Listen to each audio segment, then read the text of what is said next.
우리가 매년 뉴스를 보면 우리 인도나 사우디에 그 성지 순례 객들이 이제 모여서 압살을 당했다, 그래서 죽었다라고 하는 그런 소식을 종종 듣습니다. 매년 이렇게 사고가 남에도 불구하고 수많은 사람들이 성지를 찾는 그 이유는 자신들이 믿는 그 종교, 자신들이 믿는 그 신들이 있는 곳에 갔을 때 느끼는 그 벅찬 감동과 그 감격 때문일 것입니다. 저는 아직도 성지 순례를 가보지 못했습니다.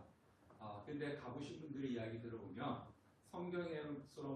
성경으로만 듣던 그곳을 직접 가보고 또 예수님이 태어나신 곳, 예수님의 그 흔적들을 직접 보고 또 사도 바울의 선교 발자취를 두 눈으로 목격할 때 그냥 귀로 듣는 것과는 다른 큰 감격과 은혜가 있다라고 이야기하는 것을 많이 들었습니다.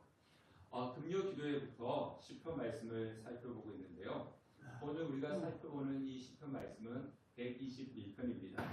시편 120편부터 시편 134편을 가지고 우리 성경에 보면 그 표제로 성전에 올라가는 노래다라고 그렇게 이야기를 하고 있습니다.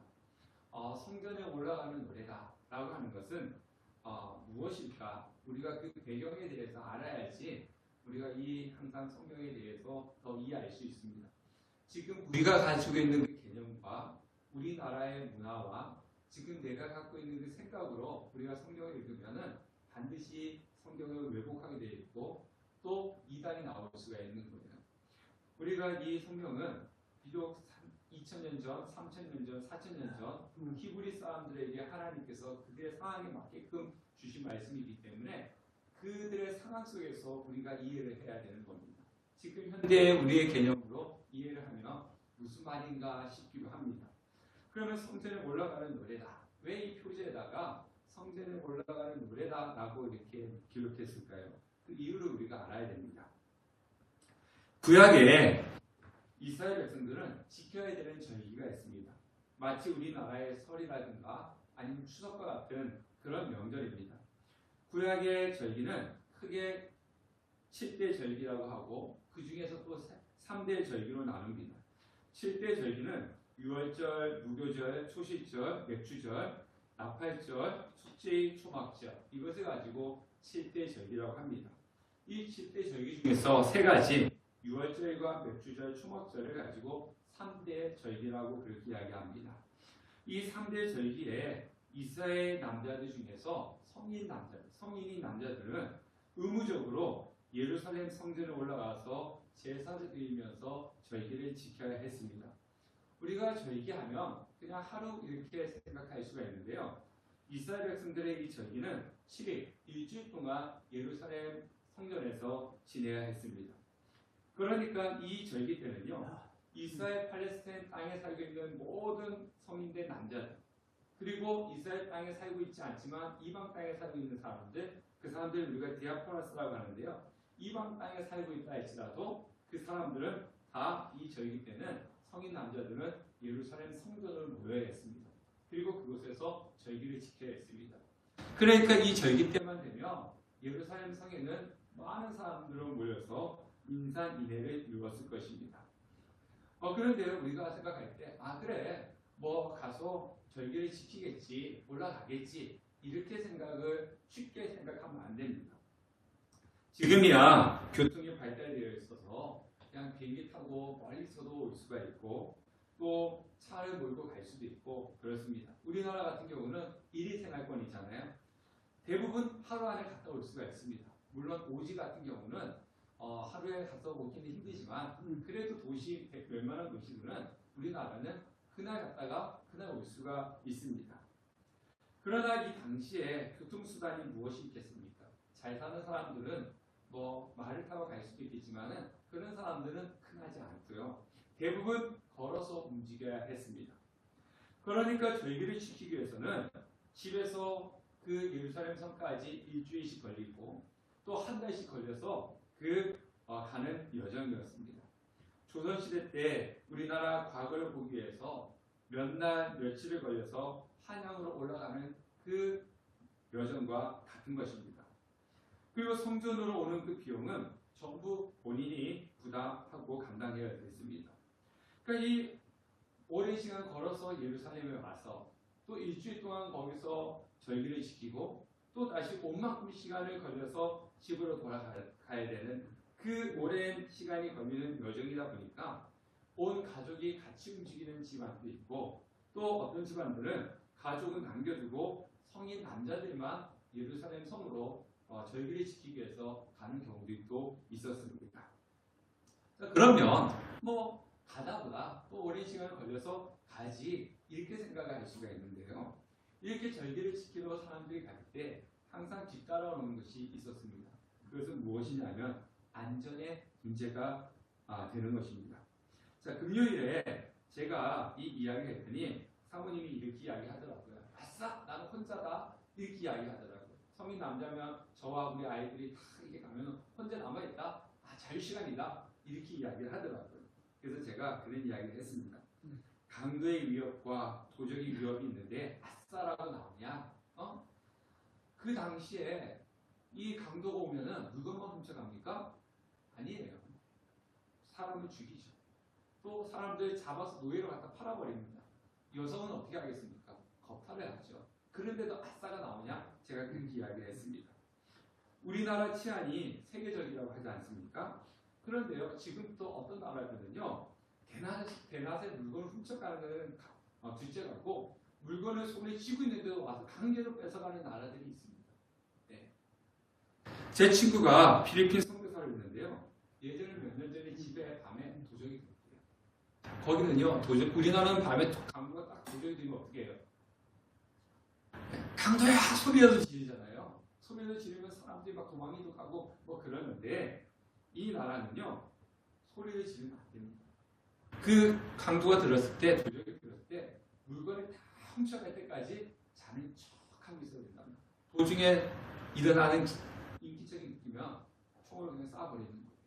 그러니까 내가 눈을 뜨고 일어났어도 저 강도가 다 훔쳐서 갈 때까지 그냥 모른 척하고 누워 있어야 된다는 겁니다.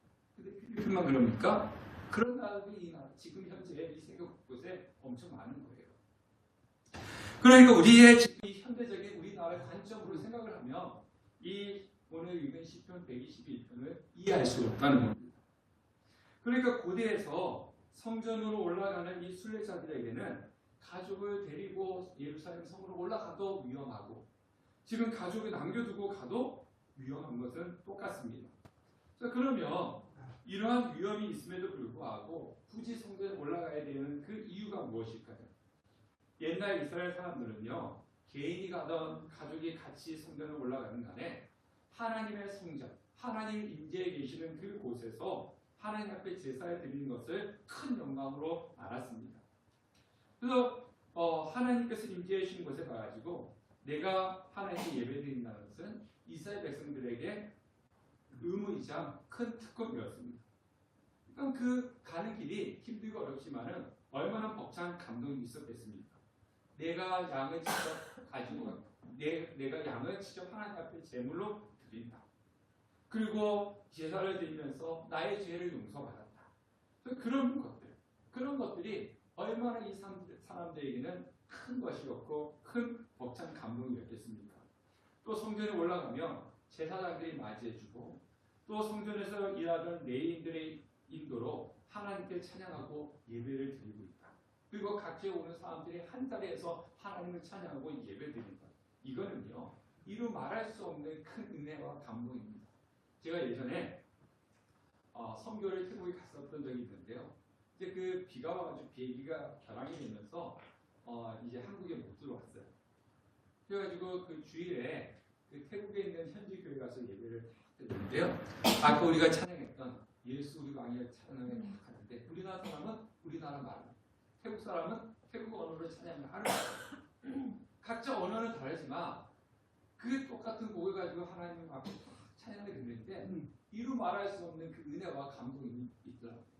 지금 이 이스라엘 백성들이 예루살렘 성전에 가가지고 제사를 드리고 하나님을 찬양할 때 그 어떤 곳에서 누릴 수 없는 그런 감동과 벅찬 은혜를 누리게 되는 것입니다. 우리가 주일에 예배 자리에 나오는 시간이 이러해야 됩니다. 예배는요, 성도들의 의무이자 특권입니다. 예배는 우리가 마땅히 하나님 앞에 드려야 되는 것이고, 아무나 와서 앉아서 드리는 것이 아니라 오직 예수 그리스도를 믿는 사람, 성도들만 와서 드릴 수 있는 의무이자 특권입니다. 바쁜 일주일 동안 삶 속에서 하나님을 잊어버리고 살다가도 주일이라고 하는 이 예배 자리에 나와서 하나님 앞에 예배 드릴 수 있다는 그 감격, 그 기쁨, 그걸로 우리는 이 시간에 앉아 예배를 드리는 것입니다. 근데 이스라엘 백성들이 이 하나님 앞에 제사를 드리러 가는 그 시간이, 그 길이 순탄한 것만은 아니었어요. 그 예루살렘 성전을 향해서 가는 그 길은 위험한 산들을 통과해야 됐고, 또 산에 가다 보면 미끄러워서 떨어질 수 있는 그런 바위들, 또 깊은 계곡들을 지나가야 됐고, 또 도적들을 만날 수도 있고, 또 맹수들을 만날 수 있고, 또 광야를 지나는 그런 위험한 길이었습니다. 자, 그렇기 때문에 그냥 우리가 생각할 때 이스라엘 백성들은 1년에 3번 이 3대 절기에 꼭 남자들은 성전에 가야 됐다라고 하니까 그냥 가는가 보다 이렇게 생각하는 것이 아니라, 이 예루살렘 성전에 올라가는 순례자들에게 필요한 것이 하나가 있었습니다. 그것은 뭐냐면요, 돈도 아니고 건강도 아니고 하나님께서 지켜주시고 보호해 주신다고 하는 그 믿음, 그 확신이 첫 번째로 있어야 되는 것이었습니다. 성전을 향해서 순례길을 떠날 때 하나님께서 나를 지켜주실 것이라고 하는 그 믿음, 그 확신이 없다면 순례길을 갈 수가 없는 거예요. 가는 여정에도 다치지도 않고, 강도를 만나지도 않고, 맹수를 만나지 않고 하나님께서 지켜주실 것이라고 하는 그 믿음, 확신, 또 내가 남겨두고 가는 이 가축들을 하나님께서 안전하게 지켜주실 것이라고 하는 이 확신이 없다면 갈 수가 없는 겁니다. 이 확신과 이 믿음이 있기 때문에 하나님께 제사를 드리려고, 절기를 지키려고 예루살렘 성전을 향해서 갈 수가 있는 것입니다. 우리가 1절과 2절 말씀을 한번 읽어보도록 하겠습니다. 1절과 2절 시작. 내가 산에 향하여 눈을 들리라. 나의 도움이 어디서 올까? 나의 도움은 천지를 지으신 여호와에게서로다. 이 순례자가 길을 걷고 있죠. 걸으면서 산들을 쫙 볼 거 아닙니까? 그러면서 그 산들을 바라보면서 하는 이야기가 뭐냐면, 나의 도움은 어디서 올까? 라고 하는 겁니다. 사람은요, 자기 혼자 살아갈 수가 없는 존재입니다.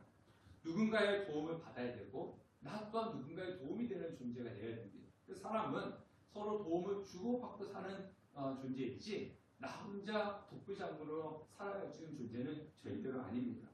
어릴 때는 부모의 도움을 받으면서 우리는 살아갑니다. 또 친구들끼리 서로 도와주고 도움을 받으면서 살아가고, 또 스승과 같은 사람들의 도움을 받아서 인생이 무엇인지 배우기도 합니다. 그리고 나의 힘으로 감당할 수 없는 그런 힘든 일을 만날 때 많은 사람들에게 자문을 얻으면서 우리는 그것을 헤쳐나가게 되는 겁니다.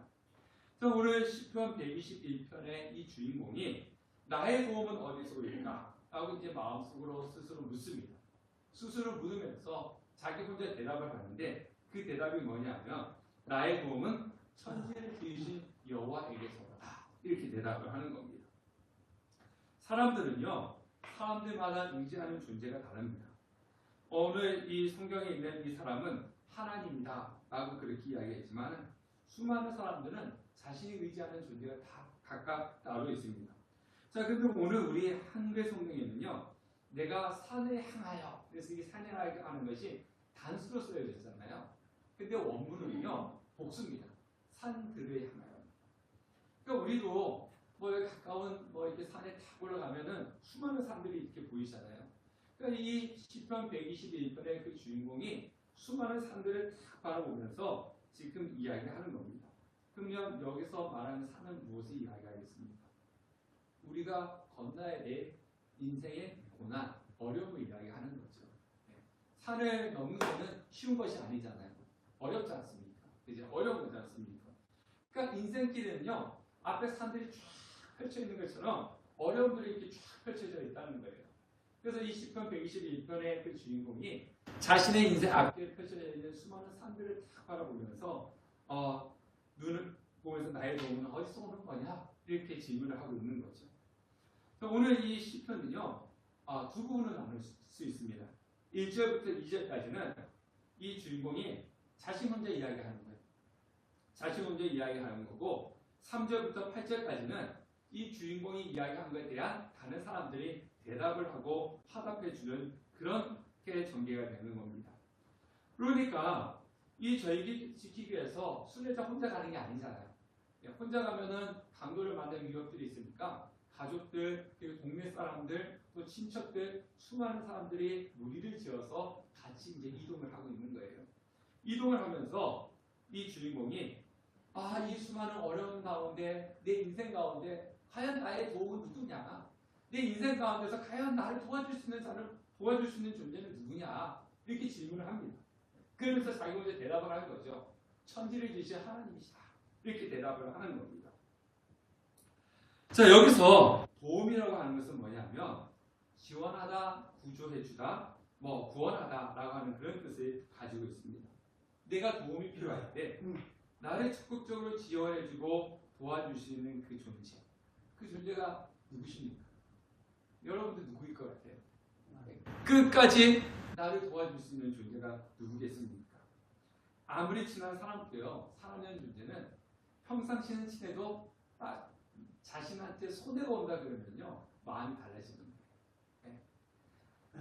그러니까 어제까지는 친한 사람이었지만은 오늘은 나와 멀어질 수 있는 존재가 인간이라는 겁니다. 하지만 성경은 분명히 이야기합니다. 나의 도움은 누구냐?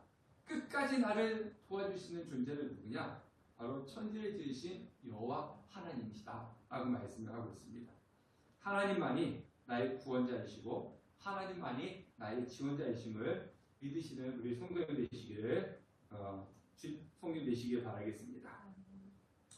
자, 그러면 하나님은 어떻게 순례자들 그리고 또 남겨두고 온 가족들을 지켜주실까라고 하는 거예요. 자, 3절 말씀을 다 같이 한번 읽어보겠습니다. 시작. 여호와께서 너를 실족하게 아니하게 하시며 너를 지키시는 이가 조이지 아니하시리로다. 자, 오늘 우리가 읽은 시편 121편에 가장 많이 나오는 단어가 지키다라고 하는 겁니다. 지키다라고 하는 것은 원문으로는 가시 울타리를 쳐서 보호하다라고 하는 그런 뜻을 가지고 있어요. 자, 하나님께서 우리를 위협으로부터 지켜주신다라고 말씀을 하고 있는데, 자, 3절에 그럼 어떻게 지켜주시느냐? 실족하지 않도록 하신다는 거예요. 하나님이 우리를 실족하지 않도록 보호해 주신다라고 하는데요. 자, 이스라엘 백성들이 하나님의 성전을 향해서 순례길을 걸어갈 때 그냥 평탄한 길만 있는 건 아니잖아요. 그렇죠? 평탄한 대로만 있는 것이 아니고 이 거친 길, 광야길도 있을 것이고 또 산을 지날 때는 가파른 비탈길이 있을 것이고 낭떠러지 옆을 지나가야 됩니다. 자, 낭떠러지가 옆에 있어요. 그럼 발을 헛디디면 어떻게 되는 겁니까? 굴러 떨어지는 거죠. 굴러 떨어지는 겁니다. 그리고 겨울을 건널 때도 발을 헛디디면 어떻게 됩니까? 넘어져서 물에 빠지는 거죠. 그러니까 그런 일들이 펼쳐져 있는 거예요. 실족할 것들이 많이 있습니다. 그럴 때 하나님께서 실족하지 않도록 지켜주신다는 겁니다. 우리가 믿음 생활할 때 실족해 하는 것들이 참 많이 있지 않습니까? 하나님의 길을 가야 되는데, 신앙의 길을 가야 되는데 신앙의 길을 가지 못하도록 우리에게는 여러 가지 시험과 유혹들이 있습니다. 그때 우리가 믿어야 될 것은 무엇이냐? 하나님께서 우리 실족하지 못하도록 하신다는 거죠. 자, 시편 40편 2절에 보면 이런 말씀이 있습니다. 여호와께서 나를 기가 막힌 웅덩이와 수렁에서 끌어올리시고 내 발을 반석 위에 두사 내 걸음을 경고케 하셨도다. 그러니까 우리의 발이 어디 있어야지 실족하지 않느냐? 반석이라는 겁니다. 이 반석은 바로 하나님의 말씀이라는 거죠. 여기에 굳건히 우리가 서 있을 때 우리가 실족하지 않는 겁니다. 우리 주위에 보면 인생길을 걸어가다가 엉뚱한 곳에 발을 디뎌가지고 실족해서 인생이 한 방에 무너지는 사람들을 수도 없이 보이지 않습니까? 우리가 서 있어야 되고 인생 가운데서 우리가 발을 놔둬야 될 곳은 어디냐? 바로 반석 하나님 말씀이라는 것입니다. 그래야지 우리는 실족하지 않고 인생길을 믿음의 길을 걸어갈 수가 있는 것입니다. 자, 그 다음에 하나님께서 우리를 어떻게 지켜주시느냐? 우리 하나님께서 우리를 지킬 때 졸지도 아니하시고 주무시지도 아니하신다 라고 그렇게 말씀하고 있습니다. 자, 우리 교회 오랫동안 다녔던 성도님들은 몇 번 보셨을 텐데요. 제 조카가 올해 출산을 했습니다. 우리 처형의 딸이잖아요. 얼마 전에 그 아이가 100일이었는데 저희는 아직도 보지도 못했어요. 오지 말아요 아직까지. 그래가지고 보러 못 갔습니다. 지금은 이제 처형집에 친정에 와 있는데 저희 처형이 아기를 보러 갔다가 이 조카가 아이를 보는 것이 너무나 서툰 거예요. 그래가지고 데리고 왔다고 합니다. 다들 그렇지만 결혼해서 첫 아이를 낳으면은 경험이 없기 때문에 첫 아이 기를 때 어때요? 힘들기도 하고 서툴기도 하지 않습니까? 그죠? 근데 우리 여성분들, 우리 어머니들 아이를 키우면서 제일 힘든 것 중에 하나가 뭐였습니까? 아마 제가 알기로는 잠일 것 같아요. 잠. 아이는 어때요? 신생할 때는 2시간, 3시간마다 뭐 분유를 주든지 모유를 주든지 해야 되잖아요. 대부분 누가 줘요? 엄마가 주죠. 그러니까 잠을 제대로 못 자는 거예요.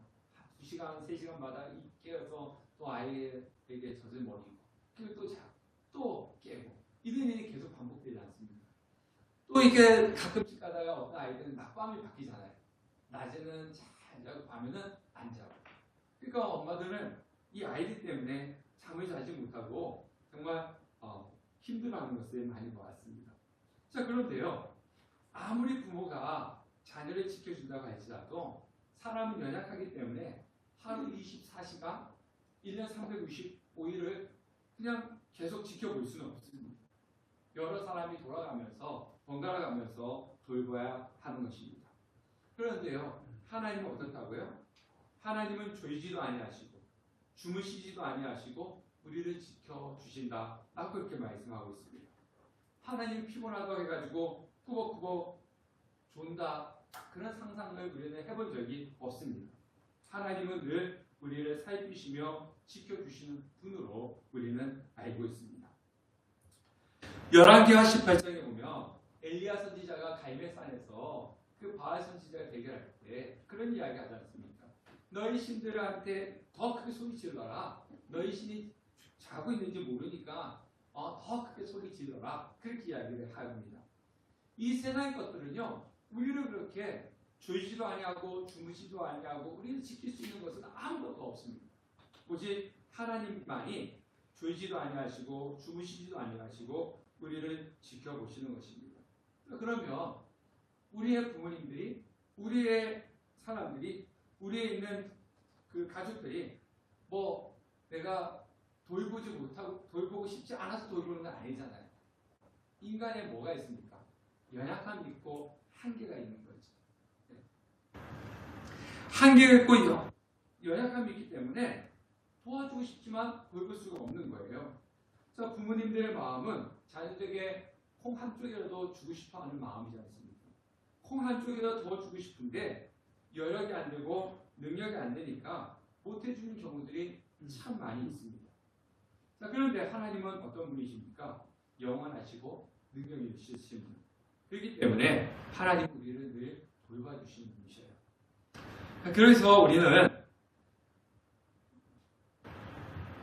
지켜주고 싶은 분들을 있다면 가장 좋은 방법은 뭐냐면 내가 못해주기 때문에 누구한테 맡겨주는 거예요? 하나님한테 맡기는 거예요. 저는 새벽마다 기도할 때 저희 아이들 위해서 기도할 때 이런 기도를 자주 합니다. 하나님, 이 육신의 아기는 연약하지 않습니까? 이 육신의 아기는 한계가 있어요. 그래서 우리 자녀들한테 이것도 해주고 싶고 저것도 해주고 싶은데 못해주는 것이 더 많아요. 그러니까 하나님이 우리 아이들의 아버지지 않습니까? 제가 못해주는 걸 하나님 책임져 주시고 하나님께서 채워주시고 하나님께서 보살펴달라고 새벽기도 때 저는 자주 이런 기도를 합니다. 저는 연약해요. 저는 한계가 있기 때문에 해주시는 것이 한정되어 있습니다. 그렇게 기도를 하는데 그 기도의 응답을 우리 아이들이 많이 경험을 했을 겁니다. 특히 성전을 향해서 가는 순례자들은 자신은 지금 예루살렘 성을 향해서 가고 있는데 남겨두고 온 가족을 위해서 자신이 지금 할 수 있는 것이 아무것도 없어요. 지금 뭐 가족들의 도적계가 왔다. 그 소식은 못 듣지 않습니까? 지금이라면 핸드폰이 있으니까 전화해서 뭐 강도가 아닌 뭐 연락이 할 수 있지만 그 당시는 뭐 하겠습니까? 또 연락을 받는다고 할지라도 지금 당장 가서 구해줄 수는 없잖아요. 아무것도 할 수가 없는 거예요. 지금 가족을 위해서 자신이 할 수 있는 거는 아무것도 할 수가 없습니다. 그러니까 더 간절하게 누구한테 도움을 구하는 겁니까? 하나님한테. 하나님, 나는 지금 이 순례자로서 예루살렘 성을 항해가고 있는데 내가 이 가족들을 남겨두고 왔는데 내가 할 수 있는 것이 무엇이겠습니까? 아무것도 할 수가 없습니다. 그러니까 하나님께서 지켜주시고 하나님께 돌봐주셔야 됩니다. 하나님은 졸지도 아니하시고 주무시지도 아니하시는 분이시지 않습니까? 그러니까 하나님께서 책임져 주시고 돌봐주십시오. 그렇게 간구하는 것이고 그런 하나님이라고 고백을 하고 있는 겁니다. 자, 우리 또 5절 6절 말씀을 읽어보도록 하겠습니다. 다 같이 읽겠습니다. 시작. 여호와는 너를 지키시는 이시라. 여호와께서 내 오른쪽에서 내 그늘 되시나니 낮에 해가 너를 상하게 하지 아니하며 밤에 달도 너를 해치지 아니하리로다. 내 오른쪽에 내 그늘 되신다라고 하는 것은 뭐냐면요, 우리의 손이 닿기 쉬운 곳에 계신다는 겁니다. 대부분 사람들 오른손잡이잖아요. 물론 왼손잡이도 있지만 우리는 보통 오른손잡이가 많습니다. 그럴 때 그러니까 내가 쉽게 손을 뻗칠 수 있는 곳, 그것을 이야기를 합니다. 또 우편은 영광의 자리고 축복의 자리라고 하는 그런 의미를 가지고 있습니다. 그러니까 하나님은 우리가 손을 뻗칠 때 쉽게 뻗쳐서 도움을 청할 수 있는 그런 곳에 계시고, 그리고 하나님께서는 해와 해의 그 뜨거움으로부터 피할 그늘을 제공해 주신다는 거죠. 이번 주에 비가 온다고 그러지 않습니까? 지금 남쪽에는 폭우가 막 내리고 있고 이번 주는 또 비가 갑자기 많이 쏟아지기 때문에 비 피해가 있을 것이다. 그렇게 일기예보를 합니다. 지난주는 더웠잖아요. 우리나라 보니까 한 주는 덥고 한 주는 비가 많이 오고 이런 날씨가 계속 반복되고 있는 것 같아요. 며칠 전에 저희 가족이 식사를 하면서 이제 TV에 통해서 유튜브를 이렇게 보고 있는데 이 뜨거운 이 무더운 여름 날씨에 걸어서 서울에서 부산까지 가는 그런 유튜버가 나왔어요. 그래서 밥을 먹고 식사를 하면서 보고 있었어요. 젊은 사람인데 그 뜨거운 여름에요. 서울에서부터 부산까지 걸어서 가는 거예요. 한낮에 막 볼도 없이 가니까 이 사람이 막 탈진 상태에 막까지 가는 거예요.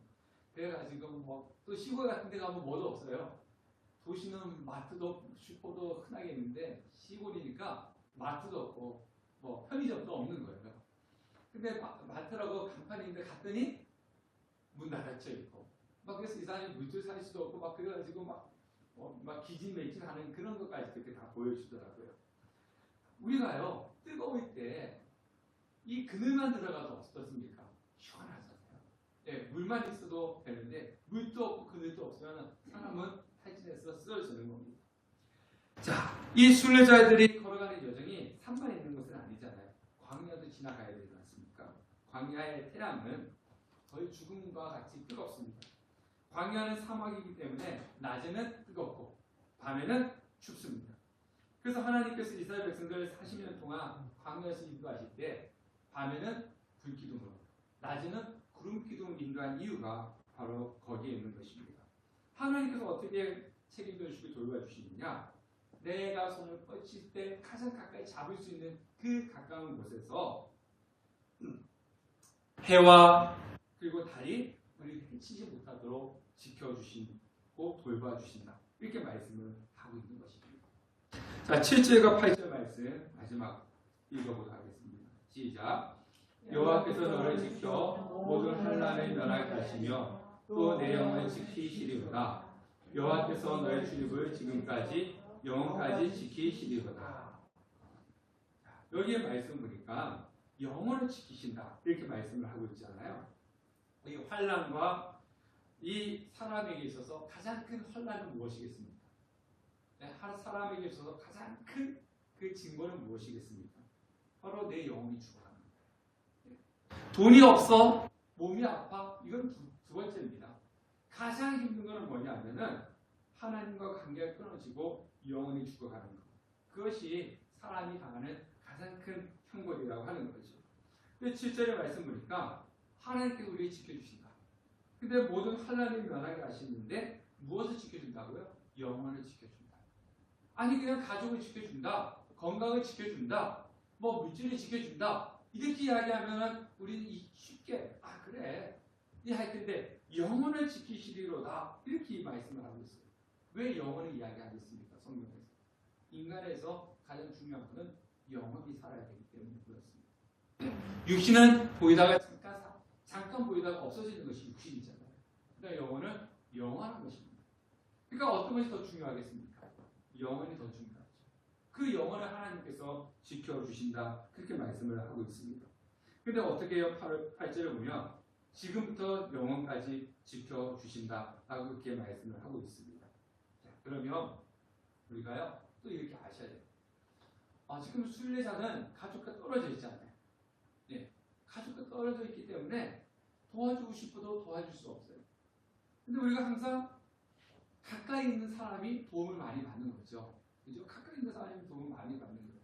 우리 검사님 오셨는데 딸이 멀리 있잖아요. 그죠? 지금은 가까이 있지만 좀 있으면 멀리 또 가야 되잖아요. 예, 멀리 가 있으면 어때요? 내가 뭔가 도와주고 싶어도 멀리 있기 때문에 뭔가 해줄 수 없는 거고, 딸이 또 멀리 있으니까 어때요? 당장 엄마가 필요해. 그럼 어떻게 해야 돼요? 엄마 이러면은 가까이 있으면 당장이라도 달라가지만 멀리 있으니까 재고를 해야 되잖아요. 가야 돼, 말아야 돼. 지금 간다 해도 하루 종일 24시간 걸릴 텐데 뭐 이런 거지 않습니까? 그러니까 항상 가까이 있어야지 떡이라도 하나 얻어먹는 거예요. 그러면 하나님의 도움을 더 많이 받을 수 있는 존재는 어떤 존재겠습니까? 하나님과 가까이 있는 사람이. 하나님과 가까이 있는 사람이.